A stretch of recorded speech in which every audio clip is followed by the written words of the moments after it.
In 1986, a tragedy shocked the small community of North Austin, Texas. Christine Morton, a 31-year-old woman, was brutally murdered in her home, and the only witness to the crime was her 3-year-old son, Eric. However, the real drama began when the investigation focused on her husband, Michael Morton. With no concrete evidence linking Michael to the crime, the police launched a relentless search, and he soon became the prime suspect, largely due to a note found at the scene. This note, apparently written by Michael, mentioned an argument about sex that the couple had the night before the murder. This simple note, without sufficient context, was enough for him to be accused of brutally murdering his wife.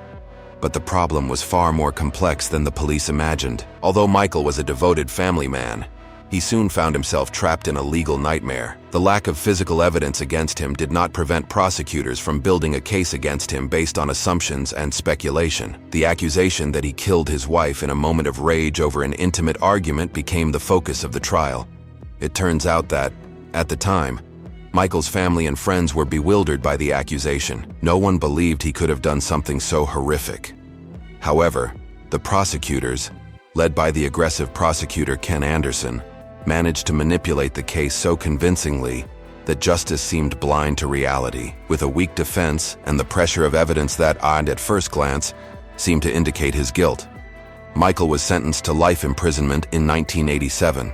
He was separated from his son, Eric, who was placed in the care of Christine's family. What seemed like a simple family tragedy turned into one of the biggest failures of the United States justice system. Michael spent years in prison, pleading his innocence, but to no avail. Time passed, and with each denied appeal, the pain of not being able to see his son and the anguish of being wronged only increased.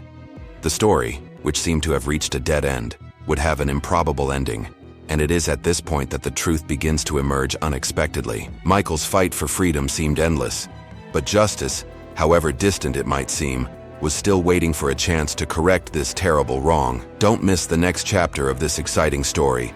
Subscribe to the channel, like the video, and turn on notifications to follow the continuation of this incredible journey in the fight for truth. It's getting more and more interesting. After being unjustly convicted of the murder of his wife, Christine, Michael Morton found himself imprisoned in a cell, living a daily nightmare. Each day, he faced the pain of losing not only his freedom, but also contact with his son, Eric. Visits to his son, which occurred only every 6 months by court order, were the only thing that kept Michael from having any hope. However, time and distance began to create a chasm between him and his son, who gradually distanced himself emotionally. Eric grew up believing that his father was guilty of his mother's death, a belief fueled by the failure of justice and the influence of other family members who sided with the prosecution. Meanwhile, Michael continued to proclaim his innocence, but his situation seemed hopeless. He had been convicted on flimsy evidence, and all his appeals were denied. He was sentenced to a lifetime behind bars, but he never lost hope that one day the truth would come out. He knew that somehow, someone would discover what really happened on that fateful night in August 1986.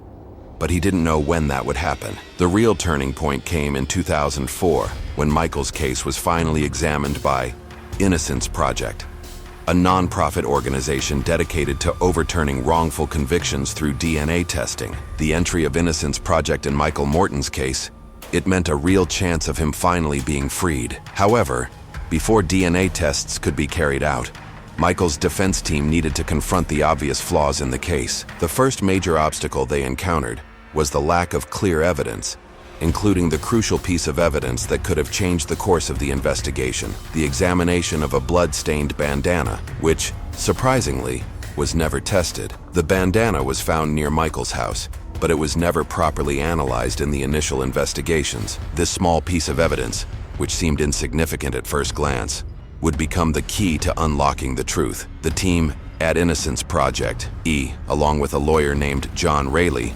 began investigating the possibility of conducting DNA tests on the bandana. What they didn't know was that this small piece of fabric had the potential to prove Michael's innocence and, at the same time, identify his wife's true killer. After years of appeals and legal battles, There was finally a real opportunity for Michael Morton to prove his innocence. The key to this new hope lay in the blood-stained bandana found near his home shortly after Christine's murder, but which had been overlooked during the original investigation. The bandana was a small but crucial detail that went unnoticed by the authorities at the time.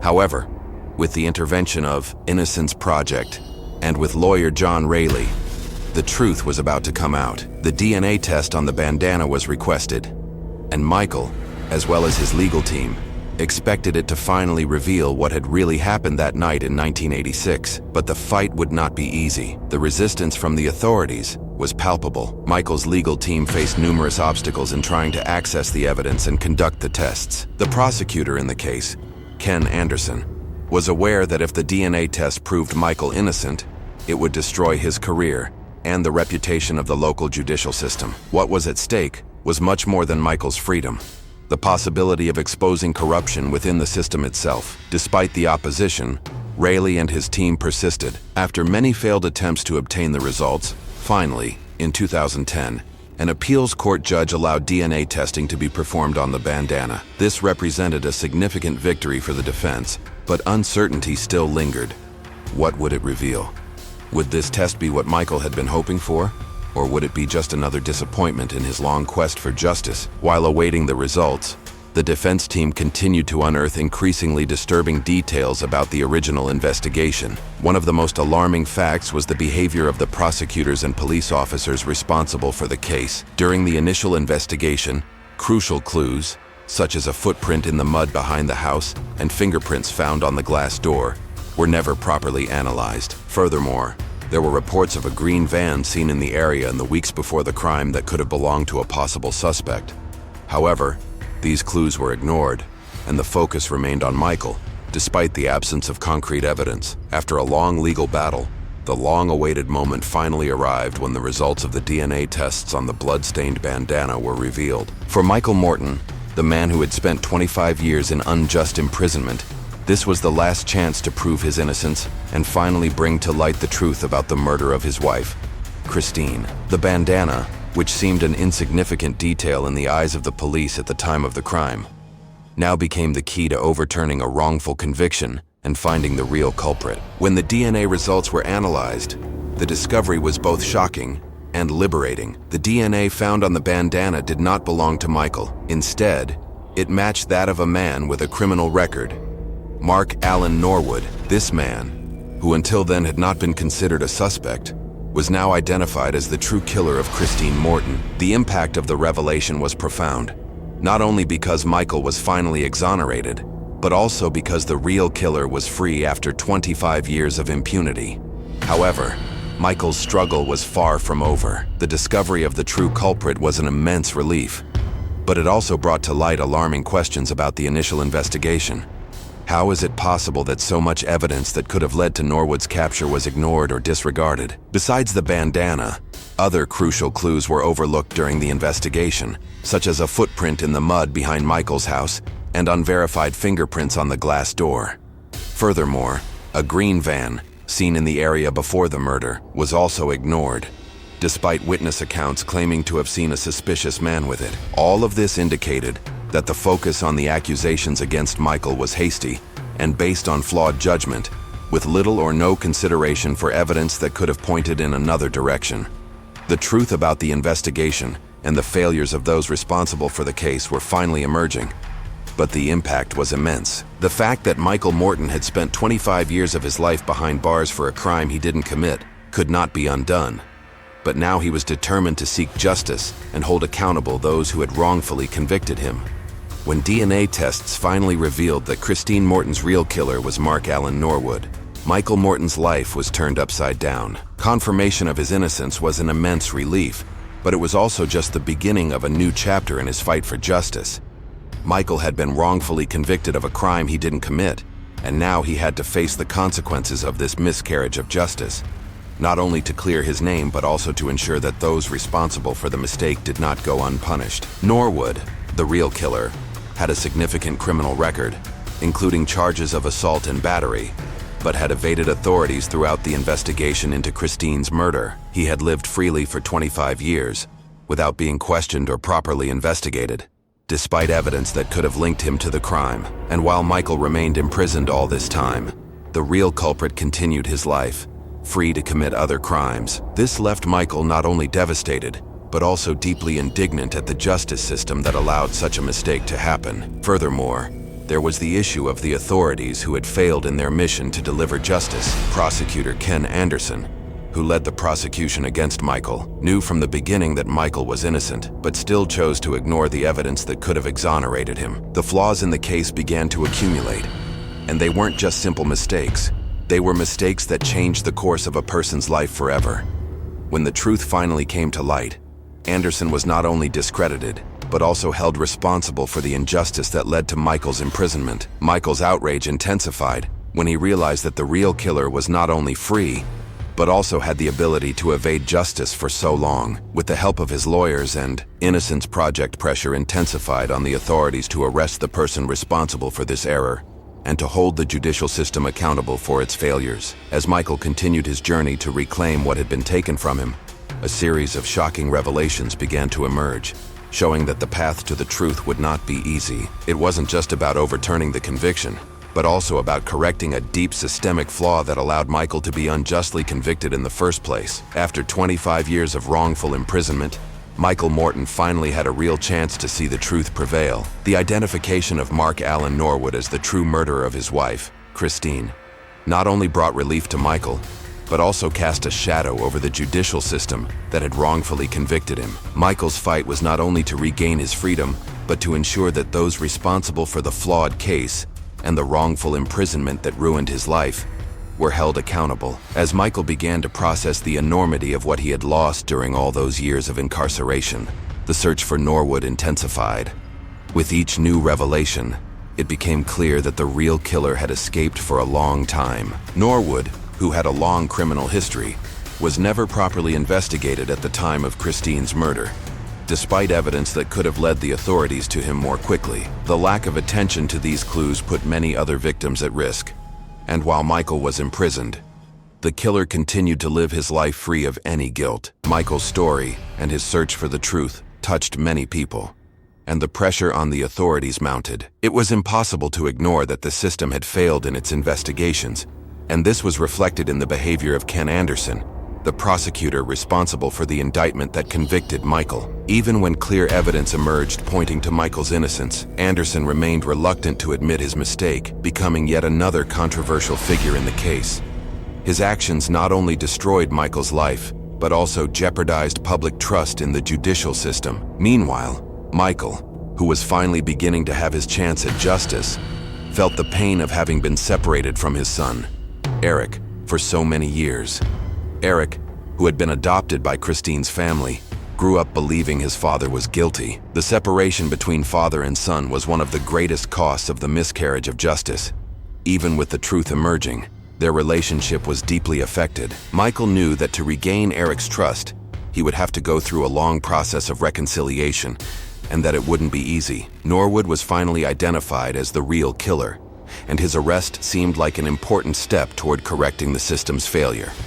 However, the damage had already been done. Michael had spent decades in an unjust prison, and the pain of losing so many years of his life was something that could never be fully repaired. The victims were not only the people who had been directly affected by the crime, but also Michael himself, his family, and everyone who suffered from the failure of the justice system. After the arrest of Mark Allen Norwood, the true murderer of Christine Morton, the truth was finally beginning to be revealed. But the scars left by the injustice were still deep. For Michael Morton, the relief of seeing the culprit arrested was immense, but it did not erase the 25 years of his life that he lost, being unjustly imprisoned. The real criminal was finally behind bars, but the emotional wounds and the loss of time could never be completely repaired. Norwood's arrest was a victory, but the weight of the judicial system's failure still hung over the case. Society and Michael's family were now seeking to hold accountable those who had allowed such a colossal error to occur. Ken Anderson, the prosecutor who convicted Michael, was a central figure in this process. He knew, or at least should have known, that Michael was innocent, yet he still pursued the case. His actions not only destroyed the life of an innocent man, but also violated the fundamental principle of justice. that truth must prevail above all else. With Norwood's arrest and the evidence that finally emerged, it became clear that the failure was not only in Michael's case, but also in how the justice system handled wrongs. While Michael was finally beginning to feel the weight of injustice ease, he knew the battle wasn't over. He still had to face the pain of reconnecting with his son, Eric, who had been adopted by Christine's family and was now an adult, estranged from Michael by a great emotional distance. During his years in prison, Eric had been led to believe that his father was responsible for his mother's death. Now, Michael knew that regaining his son's trust would be a difficult journey. Eric, who had grown up with the pain of losing his mother and the conviction that his father was guilty, needed time to process the truth and deal with his own feelings of confusion and grief. The injustice wasn't just a matter of loss of freedom, but also of destroyed relationships, of a son who lost his father, of a family torn apart. Michael knew that Eric's forgiveness wouldn't come immediately, and that rebuilding family ties would be a painful and slow process. At the same time, society was beginning to question the flaw in the justice system that led to Michael's wrongful conviction. Like so many other cases involving miscarriages of justice, the fight for justice is never simple. It's not just about freeing the innocent, but also about correcting a flawed system that allowed the truth to be ignored for so long. The story of Michael Morton is a powerful reminder of how the justice system can severely fail, destroying lives in irreparable ways. After spending 25 years in prison for a crime he didn't commit, Michael finally saw justice served when Mark Allen Norwood, the real killer of his wife Christine, was arrested, thanks to the persistence of Innocence Project and to the work of lawyer John Rayleigh. However, Michael's freedom did not come without a cost. The loss of a quarter of a century of his life, the separation from his son, Eric, and the emotional scars of a constant struggle for the truth are marks he will never be able to erase. Although Norwood's imprisonment brought a sense of relief, the damage caused by the miscarriage of justice continued to reverberate in Michael's life. Rebuilding his relationship with his son, who grew up believing his father was guilty, became one of the greatest battles of his life. The pain of losing Christine and the difficulty of rebuilding family ties were challenges Michael would have to face over time. The case of Michael Morton also brought to light the structural flaws in the judicial system, which, instead of seeking the truth, focused on quick convictions and winning cases regardless of guilt or innocence. The behavior of prosecutor Ken Anderson, who ignored evidence that could have freed Michael and instead perpetuated his conviction, is an example of how the pursuit of professional success can, in some circumstances, profoundly harm justice. After Norwood's arrest and the public exposure of his mistake, prosecutor Anderson faced the consequences of his actions, being disgraced and convicted for his misconduct. However, for Michael, true redemption lay in being able to rebuild his life, step by step, in his newfound freedom. He was finally released, but the battle to restore his dignity and win back his family was a journey he knew would be difficult and long. The story of Michael Morton is undoubtedly one of the most painful and inspiring examples of wrongful convictions in the United States system. It is a testament to the struggle for truth, the importance of persistence, and the need to reform a system that sometimes fails miserably. It is a story of pain, but also of hope, and above all, of how, even in the most bleak circumstances, the truth will eventually find its way to light. This story teaches us that, however difficult it may be, justice should never be forgotten. Subscribe to the channel, like the video, and turn on notifications for more exciting and important stories like this one. Thank you for joining us on this journey.